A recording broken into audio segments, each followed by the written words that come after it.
नमस्कार। मैं वीके शास्त्री अपने चैनल के माध्यम से आप सभी दर्शकों का बहुत बहुत स्वागत करता हूं। 16 नवंबर 2023 से 28 दिसंबर 2023 के बीच एक अत्यंत महत्वपूर्ण घटना घटित होने जा रही है। ग्रहों के राजाधिराज भगवान भुवन भास्कर सूर्यदेव 17 नवंबर को राशि परिवर्तन करके अपने मित्र मंगल की राशि वृश्चिक राशि में गोचर कर चुके हैं और 16 दिसंबर तक वृश्चिक राशि में ही रहेंगे। ग्रहों के सेनापति मंगल 16 नवंबर को स्वराशि वृश्चिक राशि में गोचर कर चुके हैं और 28 दिसंबर तक वृश्चिक राशि में ही रहेंगे। कोई भी ग्रह जब स्वराशि, मित्र राशि या उच्च की राशि में गोचर करता है तो वो अपना श्रेष्ठतम फल प्रदान करता है। इस गोचर काल में सूर्य अपने मित्र मंगल की राशि में रहेंगे और मंगल स्वराशि में रहेंगे और ऐसे में दोनों ही ग्रह अपना श्रेष्ठ फल प्रदान करेंगे। हालांकि इस गोचर का एक नेगेटिव पहलू ये है कि सूर्य और मंगल पर राहु की नवम दृष्टि पड़ेगी, शनि की दशम दृष्टि भी पड़ेगी और इसके कारण इस पूरे गोचर काल में कुछ तिथियां ऐसी हैं जब आपको विशेष सावधानी भी बरतनी होगी। तो इस वीडियो में बात करेंगे सूर्य मंगल के इस राशि परिवर्तन के प्रभाव के बारे में। मीन राशि के जातकों पर इस गोचर का क्या प्रभाव पड़ेगा, साथ ही साथ मैं आपको वो डेट्स भी बताऊंगा जिसमें आपको विशेष रूप से सावधान रहना है।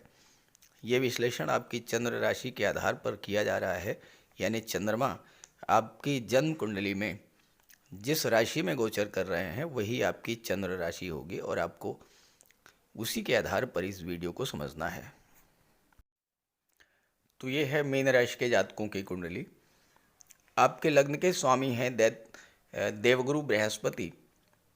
देवगुरु बृहस्पति का गोचर कुंडली के धन भाव में है, मंगल की राशि में, और मंगल का गोचर आपकी कुंडली के भाग्य के भाव में अपनी ही राशि में है और मंगल के साथ सूर्य का भी गोचर है।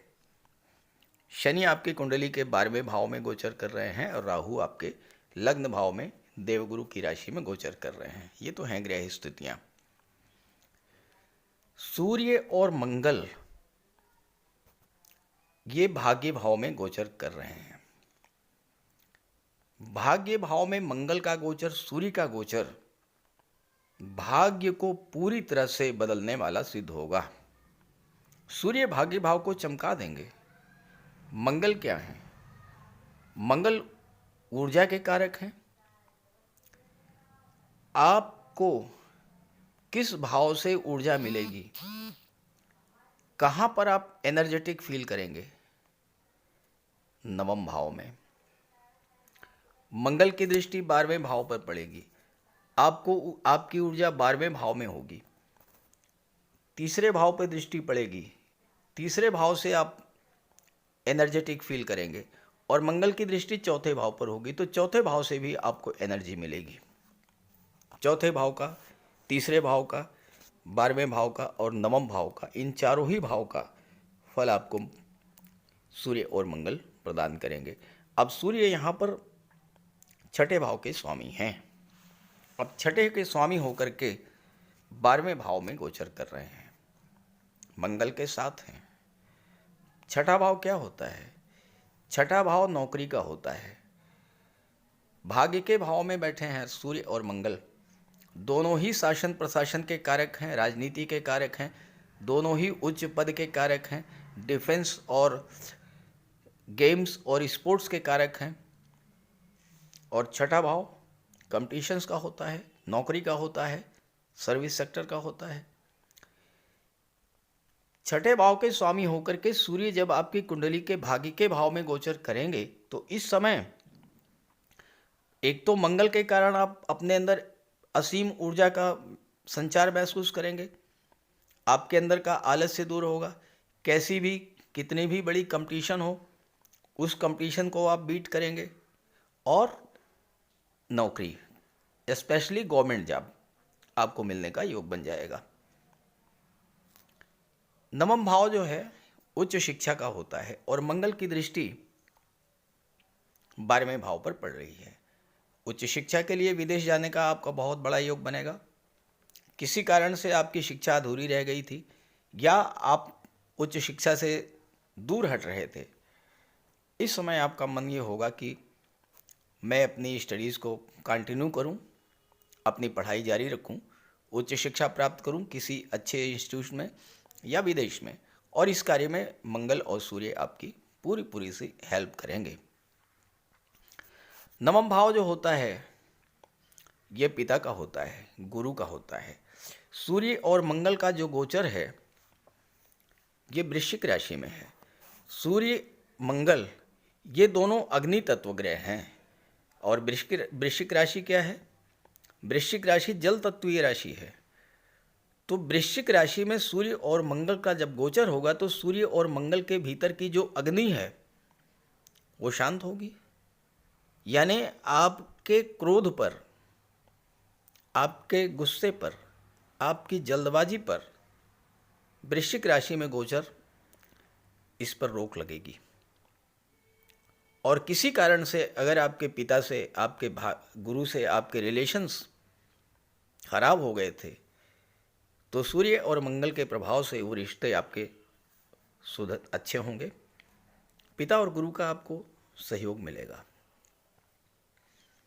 गुरु आपकी कुंडली में धन के भाव में बैठे हुए हैं, और इस समय देवगुरु बृहस्पति चांडाल दोष से मुक्त हो चुके हैं। गुरु आपकी कुंडली के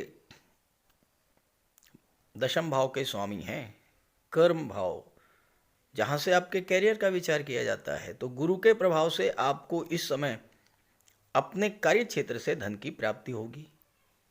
आपका कोई रुका हुआ पैसा था वो पैसा आपको मिलेगा। आपने कोई पैसा किसी को उधार दिया था, कोई गवर्नमेंट के पास आपका धन था, वो आपको धन मिलेगा। और चूंकि छठा भाव कर्ज का होता है, कर्ज के भाव के स्वामी जब यहाँ पर नवम भाव में बैठेंगे तो भाग्य का सपोर्ट मिलेगा, धन प्राप्त होगा और आपका जो कर्ज है वो समाप्त होगा। आपकी ऊर्जा नवम भाव में होगी, आपका बल नवम भाव में, नवम भाव से आपको ऊर्जा मिलेगी, नवम भाव से आपको प्रकाश मिलेगा। और नवम भाव क्या है? धर्म और अध्यात्म का है, तीर्थ यात्राओं का है।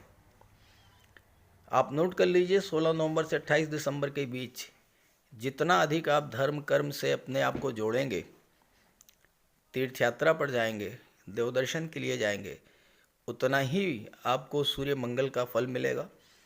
और शनि की जो 7.5 का प्रथम चरण चल रहा है आपके जीवन में, उससे आपको बहुत बड़ी राहत भी मिलेगी।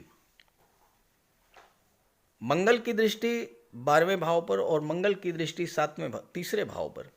तीसरा भाव क्या है? पराक्रम का, पुरुषार्थ का है। मंगल आपके पराक्रम पुरुषार्थ में वृद्धि करेंगे और तीसरे भाव की चीज़ों का संबंध 12वें भाव से जोड़ देंगे। अब तीसरा भाव क्या है? तीसरा भाव होता है संचार माध्यमों का, तीसरा भाव ऑनलाइन एक्टिविटीज़ का होता है, तीसरा भाव टूर एंड ट्रेवल्स का होता है, मार्केटिंग का होता है, तीसरा भाव आपके भाई बहनों का होता है। यहाँ पर सूर्य और मंगल के प्रभाव से आपके भाई बहन भी आपको सहयोग करेंगे। आप ऑनलाइन प्लेटफॉर्म के माध्यम से विदेश से जुड़ सकते हैं, विदेशी व्यापार आप कर सकते हैं। जितना अधिक आप ऑनलाइन टेक्नोलॉजी से जुड़ेंगे, जितना अधिक आप ऑनलाइन प्लेटफॉर्म से जुड़ेंगे, संचार माध्यमों से जुड़ेंगे, सोशल मीडिया से जुड़ेंगे, और जितना अधिक आप धर्म कर्म से जुड़ेंगे, उतना ही अधिक आपको भाग्य का सपोर्ट मिलेगा। सूर्य तीसरे भाव पर दृष्टि डाल रहे हैं, मंगल तीसरे भाव पर दृष्टि डाल रहे हैं। आप अपने अंदर जो कार्य आपने सोचा था कि ये कार्य करना है लेकिन नहीं कर पा रहे थे, उस कार्य को करने की ऊर्जा आपके अंदर होगी, आप उस कार्य को पूरा कर पाएंगे। मंगल की अष्टम दृष्टि कुंडली के चौथे भाव पर पड़ेगी। चौथा भाव भूमि भवन प्रॉपर्टी का होता है, चौथा भाव जनता का होता है, चौथा भाव मातृभूमि का होता है। और मंगल की दृष्टि चौथे भाव पर जब पड़ेगी तो इस समय आपकी कोई भूमि भवन प्रॉपर्टी खरीदने की इच्छा थी, वो इच्छा भी पूरी होगी। मंगल की दृष्टि पड़ने से आप अपनी मातृभूमि से जुड़ करके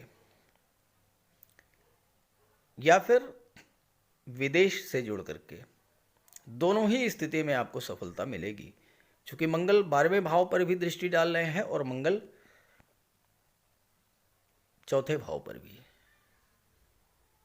विदेश में भी आपको लाभ होगा, और अगर आप विदेश में हैं तो वहाँ पर भूमि भवन प्रॉपर्टी का भी आपको लाभ मिल सकता है। विदेश में आप सेटल भी हो सकते हैं। सबसे बड़ी बात यह है कि चौथा भाव जनता का होता है।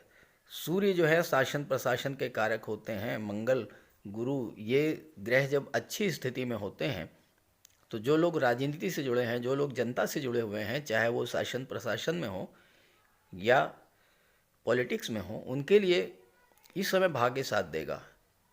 सफलता मिलेगी, कोई उच्च पद मिल सकता है। मंगल गेम्स और स्पोर्ट्स को रिप्रेजेंट करते हैं।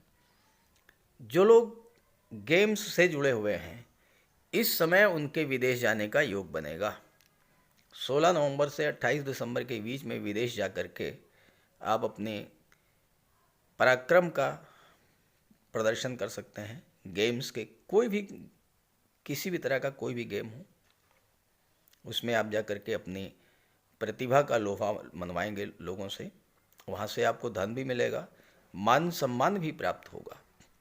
और चूंकि मंगल धन भाव के स्वामी होकर के भाग्य भाव में गोचर कर रहे हैं, तो ये जो समय है, ये समय आपके लिए आपके आर्थिक समस्याओं को, आपके आर्थिक संकट को दूर करने वाला होगा। धन संबंधी समस्याएं जो आपको बहुत लंबे समय से परेशान कर रही थी, उन समस्याओं से अब आपको राहत भी मिलेगी। परिवार का भी सहयोग मिलेगा और परिवार में भी कोई धार्मिक या मांगलिक आयोजन भी हो सकता है। यहाँ पर सूर्य और मंगल बहुत अच्छा फल प्रदान करने का प्रयास करेंगे, लेकिन चूंकि राहु लग्न में बैठे हैं और राहु की नवम दृष्टि पड़ रही है, शनि की दशम दृष्टि पड़ रही है सूर्य पर और मंगल पर। राहु क्या करते हैं? राहु मंगल की ऊर्जा को दिशाहीन बना देते हैं। सूर्य भी ऊर्जा के कारक हैं, मंगल भी ऊर्जा के कारक हैं। राहु की दृष्टि पड़ने से ग्रहण दोष बनेगा, मंगल पर दृष्टि पड़ेगी, अंगारक योग बनेगा। तो क्रोध पर नियंत्रण रखना होगा। इसके अलावा नवंबर के महीने में 27 और 28 नवंबर और दिसंबर के महीने में 22, 23 और 24, इन डेट्स में आपको विशेष सावधान रहना है। 27-28 नवंबर में क्या होगा कि मंगल और शनि, इनका अंश बल बराबर होगा। तो शनि क्या करते हैं? शनि एक तो खर्चे बढ़ा देते हैं, 12वें भाव में बैठे हैं, बिला वजह के खर्चे बढ़ जाएंगे, स्वास्थ्य खराब हो सकता है, चोट चपेट, एक्सीडेंट्स का भय बन सकता है। चूँकि मंगल की दृष्टि चौथे भाव पर पड़ रही है, तो परिवार में कलह और तनाव की स्थिति बनेगी, भूमि विवाद बढ़ सकता है। और राहु के कारण क्या होगा कि आपकी एनर्जी, आपकी ऊर्जा जो है वो बिला वजह के कार्यों में नष्ट होगी। आप ये डिसाइड नहीं कर पाएंगे कि आपको अपनी एनर्जी का उपयोग किस दिशा में करना है, कौन सा कार्य करना है जिससे आपको सफलता मिले। और इससे होगा क्या कि आप करना तो बहुत चाहेंगे लेकिन नहीं कर पाएंगे। ऐसे में हताशा और निराशा जो है वो जन्म लेती है। तो इन डेट्स में आपको विशेष सावधान रहना है, 27-28 नवंबर को और 22, 23 और 24 दिसंबर को। क्योंकि बिला वजह क्रोध आ सकता है, लड़ाई झगड़ा बढ़ सकता है, कोर्ट कचहरी का कोई मैटर बन सकता है, बड़े भाई से विवाद हो सकता है, और इसके अलावा काम में मन न लगना, शरीर में आलस्य, थकान, आपके आत्मविश्वास में कमी, ये सब चीज़ें, और जल्दबाजी में कोई गलत निर्णय भी आपसे हो सकता है। तो इन डेट्स में आप विशेष करके सावधान रहें और बजरंगबली की शरण में चले जाएं। गुरु राहु का, शनि का और मंगल का सबसे बड़ा उपाय यही है कि आप हनुमान जी की आराधना करें, हनुमान चालीसा का पाठ करें और सुंदरकांड का पाठ करें। हनुमान जी के मंदिर में जाएं, वहाँ शांति से बैठ करके उनसे प्रार्थना करें, मन को शांत रखें। तो ये 5 दिन जो हैं, इसमें कोई डिसीजन मत लीजिएगा जल्दबाजी में, खास करके प्रॉपर्टी को लेकर के, कैरियर को लेकर के, धन को लेकर के किसी तरह का कोई फैसला आप इन 5 दिनों में मत कीजिएगा, क्योंकि इन डेज में किसी तरह का कोई जो फैसला आप लेंगे तो वो 90% फैसला आपका गलत होगा। तो ये सावधान रहिएगा। और कुल मिलाकर के सूर्य और मंगल का ये जो योग बन रहा है, सूर्य मंगल की युति भाग्य के भाव में बन रही है, तो ये आपके भाग्य को बूस्टअप करने वाली होगी और आपको बहुत बड़ा इसका लाभ भी मिलेगा, लेकिन सावधानी के साथ। तो ये जानकारी आपको अच्छी लग रही हो तो अपने साथियों को, मित्रों को भी शेयर कीजिएगा। नमस्कार।